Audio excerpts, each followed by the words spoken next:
நமஸ்காரம். உங்கள் கல்பனா ஸ்ரீகாந்த். கும்ப ராசி மற்றும் கும்ப லக்ன அன்பர்களுக்கு எப்படி இருக்குது அப்படின்னு. அடேங்கப்பா, கும்ப ராசியாக இருந்து சனி கிரகம் சூப்பராக ஜாதகத்தில் இருக்கிறவங்களுக்கு கூட இப்போ எப்படி இருக்குன்னா, நான் சொன்ன அந்த வார்த்தை தான், அடேங்கப்பா அப்படின்னு இருக்கும். சரி, அது எப்படி அப்படின்றத பிரித்து ஒவ்வொரு செக்டாராக சொல்கிறேன். நம்ம சேனல் இப்போ தான் நீங்கள் ஃபஸ்ட் டைம் பார்க்குறீங்க அப்படின்னா சப்ஸ்கிரைப் பண்ணிக்கோங்க, பெல் பட்டனை ப்ரெஸ் பண்ணிக்கோங்க, ஆல் என்ற ஆப்ஷனை சூஸ் பண்ணிக்கோங்க.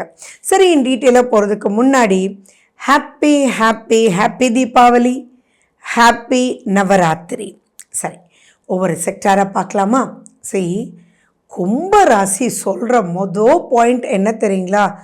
அம்மாடியோ செலவு செலவு செலவு, விரைய செலவு அப்படின்னு. சுப செலவும் அதில் கண்டிப்பாக இருந்திருக்கணும். நிறைய பேருக்கு கல்யாணம் இதெல்லாம் நடந்திருக்கு.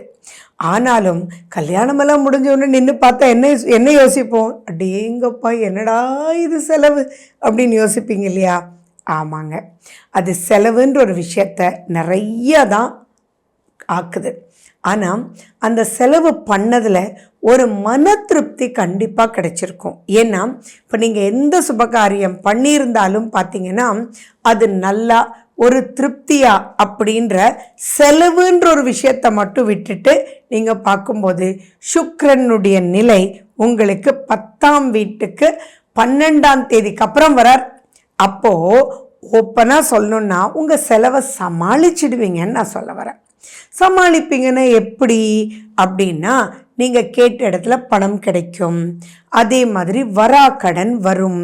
நீங்கள் யாரெல்லாம் நம்பி இருந்தீங்களோ இப்போ உங்களை அப்படி பார்ப்பாங்கடி, பரவாயில்லடா இவன் கூடயா கல்யாணம் பண்ணிட்டான்டா, அவன்கிட்ட ஏதோ ஒன்று இருக்குடா, சூப்பர்ரா அப்படின்னு சொல்லி எப்படி பண்ணினேன்ட்டோ அதில் உங்களுக்கு ஒரு சந்தோஷமும் பேரும் புகழும் மன திருப்தியும் ஜெயிச்சிட்டோம் அப்படின்ற ஒரு தோழ்மையும் இருக்கும். ஆனால் அதே சமயம் திருஷ்டியும் நிறையா இருக்கும், போட்டி பொறாமையும் இருக்கும். இதை நெகட்டிவான பாயிண்ட்லேயும் பார்ப்பாங்க. இவனே பண்ணிட்டான் பாருண்டா, பார்த்துக்கலாண்டா அப்படின்ற ஒரு சப்ஜெக்டும் இருக்கும். ஏன்னா ஜென்ம சனி உங்களுக்கு தான்.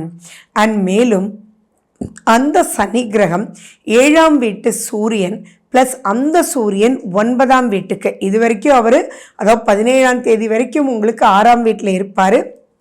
அப்புறம் உங்களுக்கு அவர் 9ஆம் வீட்டுக்கு போயிடுவார். சரிங்களா? அப்போ 8ஆம் வீட்டிலேருந்து 9ஆம் வீட்டுக்கு போயிடுவார். அப்போ அந்த டைமில் உங்களுக்கு எப்படி இருக்கும் அப்படின்னா, யார் என்ன பேசினாலும் கண்டுக்காதீங்க. அந்த சூரியன் உங்களுக்கு ரொம்ப ஒரு பாசிட்டிவான ஒரு வழியை காமிக்கிறதுக்கு உண்டான வழியை செவ்வாய் கொடுக்குறார். செவ்வாய் எப்படி கொடுக்குறார் அப்படின்னு பார்க்குறீங்களா? செவ்வாய் 6ஆம் வீட்டில் இருந்தாலே என்ன தெரியுமா சார், எதிரிகள் நசுக்கிடுவார் செவ்வாய். 6ஆம் வீட்டில் செவ்வாய் இருந்தால் ஆரோக்கியம் சீராகும், அதுக்குண்டான வழிகள் பிறக்கும். அண்ட் அந்த செவ்வாய் சூரியனை பார்க்கறதுனால நெகட்டிவ் எல்லாம் சுட்டரிச்சு போயிடும். ஸோ கவலைப்பட வேண்டாம், உங்களுக்கு ப்ரொடெக்ஷன் அப்படின்றது 17ஆம் தேதிக்கு பிறகு பெரிய லெவலில் வந்துடும். இதில் ரொம்ப முக்கியமாக நீங்கள் பார்க்க வேண்டியது 2ஆம் வீட்டில் ராகு இருக்குது சார், அதே மாதிரி 8ல் கேது வேறு. ஆனால் அந்த குரு பகவான் கேதுவை பார்க்குறார், இது வகையில் பாசிட்டிவ். அதனால தான் நிறைய நெகட்டிவ் நினச்சி பயப்படாதீங்கன்னு நான் சொல்கிறது. ஸோ நீங்கள் என்ன பண்ணணுன்னா, ஃபஸ்ட்டு உங்கள் சுய ஜாதகத்தில் சனியினுடைய நிலை, ராகு கேதுனுடைய நிலை, இது நீங்கள் இந்நேரமே பார்த்துருப்பீங்க.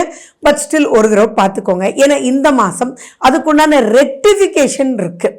ஓகேங்களா? இது வரைக்கும் பார்த்து இப்படி தான் இருக்குன்னு தெரிஞ்சிருப்பீங்க. அப்போ ஆரோக்கியத்துலேயும் அதுலேருந்து நெகட்டிவ்லேருந்து வெளியில் வரக்கூடிய ரெக்டிஃபிகேஷன் இந்த மாதம் துர்காஷ்டமி அன்னைக்கு ப்ளஸ் மகாலய அமாவாசைன்னு சொல்லக்கூடியது அக்டோபர் 2ஆம் தேதி வருது. இந்த 2 நாள் ஜெயிக்கிறதுக்கு உண்டான நாட்கள். அதனால தான் அவ்வளோ முக்கியமாக நான் உங்களுக்கு சொல்கிறேன்.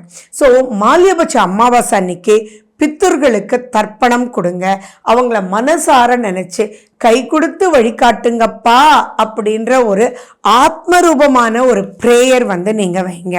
அதே மாதிரி துர்காஷ்டமி அன்னைக்கு உங்கள் சுய ஜாதகத்தில் சர்ப்பதோஷத்தினால பாதிக்கப்பட்ட ஜாதகமாக இருந்தால் நீங்கள் துர்காஷ்டமி அன்னைக்கு குடும்பத்தோட போய் சர்ப்பதோஷ பரிகாரம் அந்தந்த கோயில் முறைப்படி நீங்கள் பண்ணும்போது எதெல்லாம் பிளாக் ஆயிருந்ததோ அதெல்லாம் வழி விட்டுடுன்றது ஞாபகம் வச்சுக்கோங்க. அப்போ எவ்வளோ முக்கியம் இந்த மாதம், ரொம்பவே நெகட்டிவ்லேருந்து வெளியில் வர்றதுக்குண்டான துலா மாசமும் கூட. அப்போ துலா ஸ்தானம் அப்படின்றது உங்கள் பக்கத்தில் இருக்கக்கூடிய புனித ஆறில் போய் கடலில் போய் நீராடிட்டு வாங்க. இது எல்லாமே நெகட்டிவை போக்கிடும். அண்ட் ரொம்ப சீக்கிரமே உங்களுக்கு பாசிட்டிவான பல விஷயங்கள் காத்துட்ருக்கு. ஏன்னா 10ஆம் வீட்டில் சுக்கிரன் 12ஆம் தேதி வந்துடுறார். குரு வக்ரம் அடையிறது உங்களுக்கு ரொம்ப பாசிட்டிவ். அப்போ குரு சுக்கிரன் சேரும்போது வழி காட்டுபவர்கள், நல்வழி காட்டுபவர்கள் வந்துருவாங்க.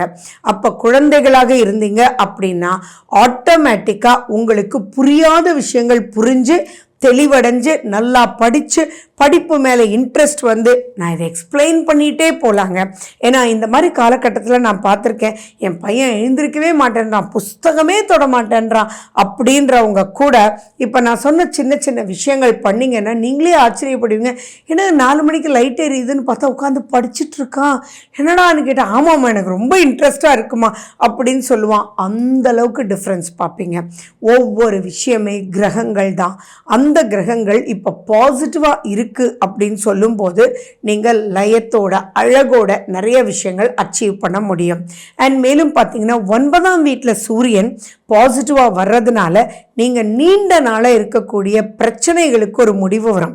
கவர்மெண்ட் சைடு ரொம்ப சாதகமாக இருக்குது. உங்களுக்கும் உங்கள் தந்தைக்கும் தந்தை வழியில் இருக்கக்கூடிய பிரச்சனைகளுக்கு ஒரு முற்றுப்புள்ளி முடிவு வரதுக்குண்டான காலகட்டம். வழக்குகள் உங்கள் சைட் வந்து தீர்வு காணக்கூடிய ஒரு காலகட்டம்.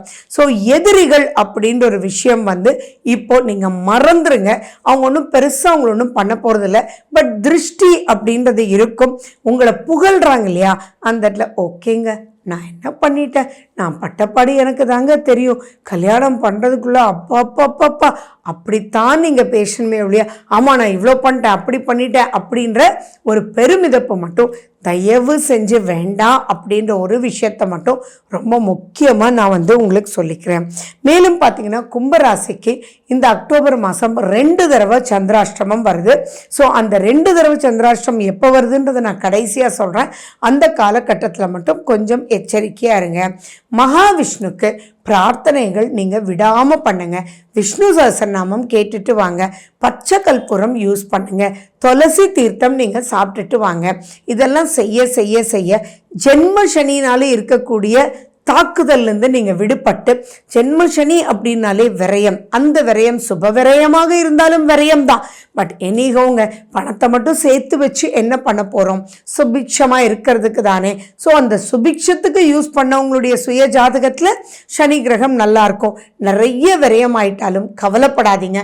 அதுக்குண்டான வழிகள் இந்த அக்டோபர் மாதம் உங்களுக்கு ஊர்ஜிதமாக கிடைக்குன்றதுல எந்தவித சந்தேகமும் இல்லை. சரி, உங்களுடைய ஆரோக்கியத்தை மட்டும் நீங்கள் கண்டிப்பாக நீங்கள் பார்த்துக்கணும். இம்யூனிட்டி லெவல் குறையிறதுக்கு வாய்ப்புகள் இருக்குது. கை கால் வலி அப்படின்னு சொல்கிறதெல்லாம் ரொம்ப ரொம்ப எச்சரிக்கையாக இருக்கணும். தயவு செஞ்சு கும்பராசி அன்பர்கள் நீங்கள் எக்ஸசைஸ் பண்ணணும் அப்படின்றது மட்டும் மைண்டில் தெளிவாக வந்து நீங்கள் வச்சுக்கோங்க. சரி, உங்களுடைய சந்திராஷ்டமம் மட்டும் நான் 2 தடவை வருதுன்னு சொன்னேன். எப்போன்றது சொல்கிறேன், ப்ளீஸ் நோட் பண்ணிக்கோங்க. எப்போன்னா 28ஆம் தேதி 10-11 நைட்டிலிருந்து 31ஆம் தேதி 11:15 காலையில். அடுத்தது பார்த்தீங்கன்னா அக்டோபர் 1ஆம் தேதி 4-3 சாயங்காலத்திலிருந்து 4ஆம் தேதி 5-6 விடியற்காலை வரைக்கும் இருக்கு. ஸோ 2 தடவை சந்திராஷ்டமம் வருது. சந்திராஷ்டமத்தில் எப்படி இருக்கணுன்றது நான் சொல்ல தேவையில்லை. நீங்கள் கொஞ்சம் அந்த காலகட்டத்தில் கேர்ஃபுல்லாக இருந்துக்கிட்டிங்கன்னா போதுமானது. ஸோ இந்த காலகட்டம் ரொம்பவே நிறைய சேஞ்சஸ், நிறைய பாசிட்டிவ். It's waiting. யூஸ் பண்ணிக்கோங்க, மிஸ் பண்ணிடாதீங்க. ஓகே, நன்றி, வணக்கம்.